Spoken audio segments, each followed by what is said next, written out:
Welcome to the final episode of Elyse's Point podcast. I'm your host, Elyse Gorrell, PhD candidate, Canadian mental performance consultant, and sport karate athlete.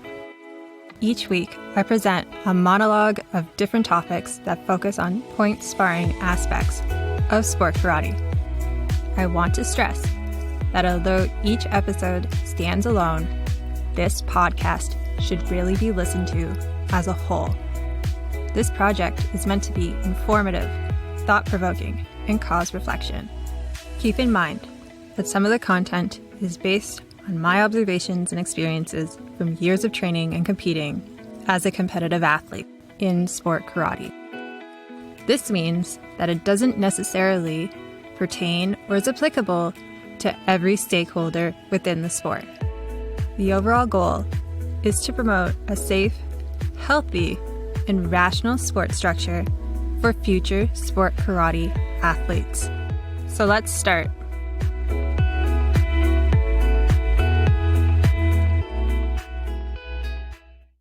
Episode 9.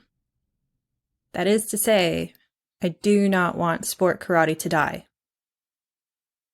It is becoming fairly obvious that tournaments will be scarce and rare events at the moment, or, at the very least, participation rates will be low. As competitors, we are yearning for competition and competing. But as much as we want to compete, it's important to recognize why you're competing and if that's what you want. Are you being challenged? Do you have a voice in how you and your skills are being represented?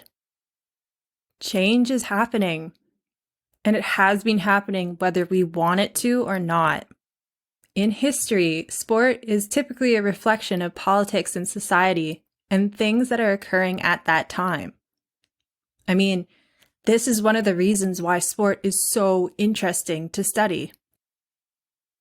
We talk a lot about sport history, but I would like to know when our type of point sparring started to emerge. It feels very recent, and that is because it is. It's actually more recent than pickleball, which is referred to in episode 2. From what I can find, some of the earliest organizations that hosted point sparring matches, sport karate, were created in the 1970s. That's only 50 years ago. And it's still trying to figure out what it is. I mean, kickboxing seems to have emerged partially because of karate.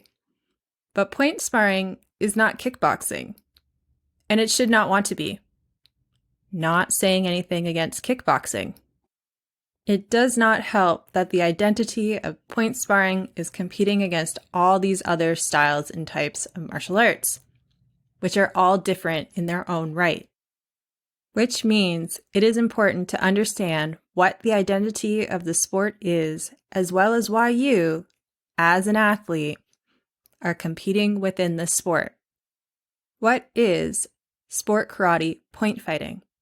How do I introduce the sport that I compete in at the highest degree to outsiders of the sport? That is to say, we are grounded in this idea of fighting, but there is so much more to it. There needs to be more emphasis on sport and athleticism. This might be easier said than done. Right now, North America has promoted a society that emphasizes this idea that sports need to showcase physical strength, violence, and sexuality. These aspects influence the sport's worth in society, and sometimes the athlete's worth. This ideal does not necessarily help with female participation in sport either. Again, this isn't just our sport. This is in many other sports. For example, why is it that male soccer athletes are called crybabies, while male hockey players are regarded as warriors, at least in the Canadian culture anyways? But at the same time, hockey players are pressured to participate in highly aggressive activities that can result in irreversible physical damage to themselves or others. That doesn't seem right.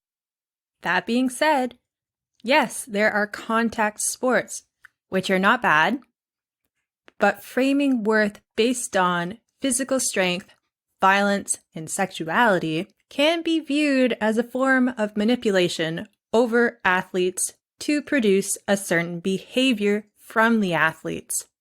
We can kind of see this parallel within our own sport. This idea of the game of tag, or dancing, or not real fighting. But finding fulfillment in a certain sport doesn't make you less of something. Dedicating time and effort to better yourself and push your skill is something that is admirable in any sport. And in point sparring, we have a lot of athletes who want to progress in some way, and our sport loses these athletes to other sports or other styles like MMA or kickboxing, or the athletes drop out of sport entirely. It would be like playing soccer all your life, only to realize that once you get to a certain level, you have to choose between rugby or American football. And if you don't, then what? You have to reassess the purpose of why you're putting so much effort into a thing.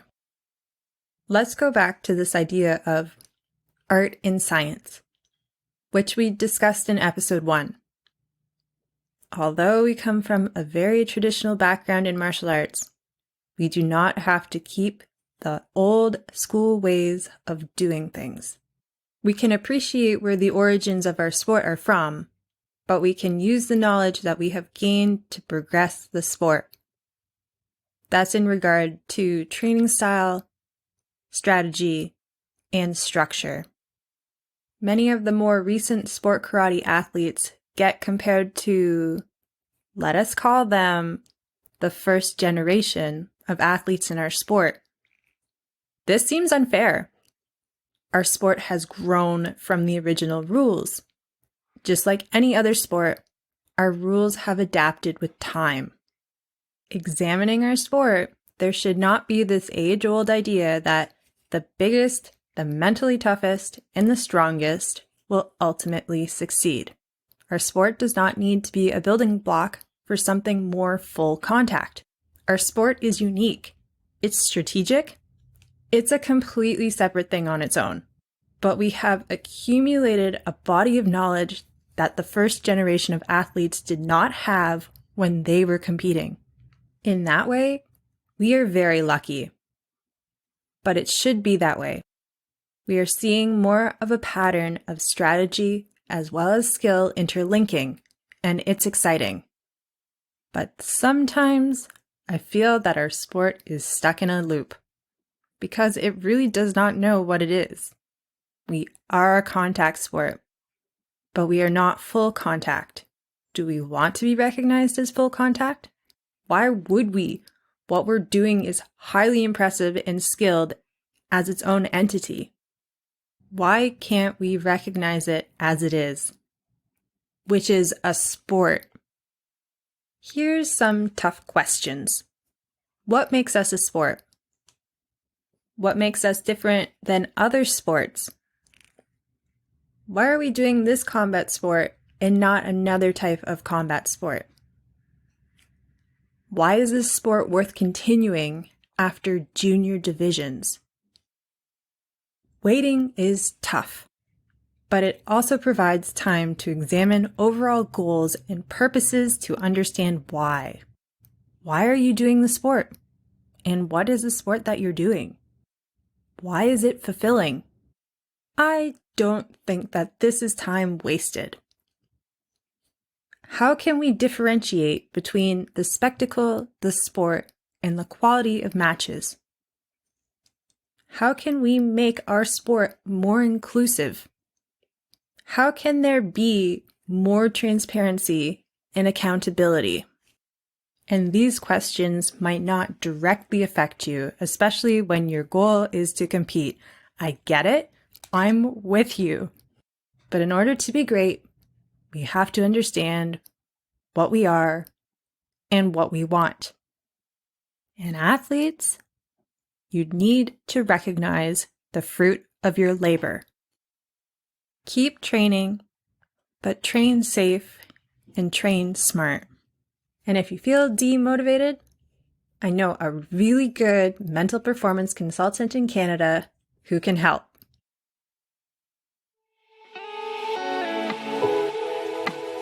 Thank you for listening to Elyse's Point podcast.